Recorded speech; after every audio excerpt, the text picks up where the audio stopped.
দাদা, আজকে ডিএ মামলা সম্পর্কে আপনার থেকে দু চার কথা আমাদের কর্মচারীরা শুনতে চাইছে, সেই ব্যাপারে একটা ভিডিও বার্তা দেওয়ার। আজকে রাজ্য সরকারের পক্ষ থেকে 3 জন কৌশলী তারা সওয়াল করেছেন।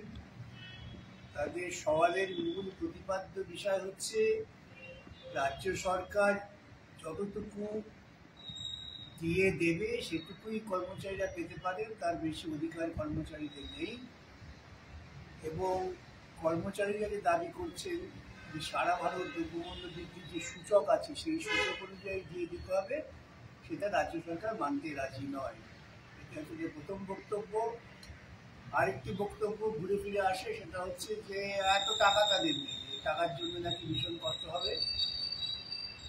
আর 3 নম্বর হচ্ছে তারা চেষ্টা করেছিলেন যে এই মামলাটা যদি সুপ্রিম কোর্ট রায় দেয় তবে একটা সর্বভারতীয় প্রতিক্রিয়া হবে, অতএব বিভিন্ন রাজ্যকে নোটিশ করে শোনা হয়। উদ্দেশ্য ছিল মামলাটাকে পিছিয়ে দেওয়া। এটুকুই আজকের প্রতিপাদিত বিষয়।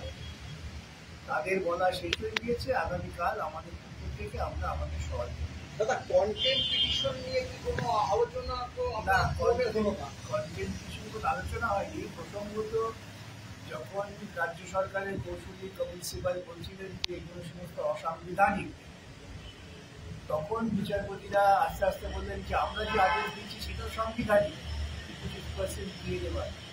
সেটা তোমরা দিচ্ছ না কেন? সরকারি কর্মচারী কর্মচারী তাদের পাওনা টাকা দিচ্ছ না কেন? এই প্রসঙ্গটা তখন উঠে আসে। কালকে আবার সরকারের বক্তব্য শুনবে না তো? এখনো পর্যন্ত যতটুকু বুঝেছি কালকে আমাদের এই শোনার জন্য দিন ধার্য আছে। ওদের যা বলা হয়ে গেছে। এখন আমরা আমাদের কথা বলবো।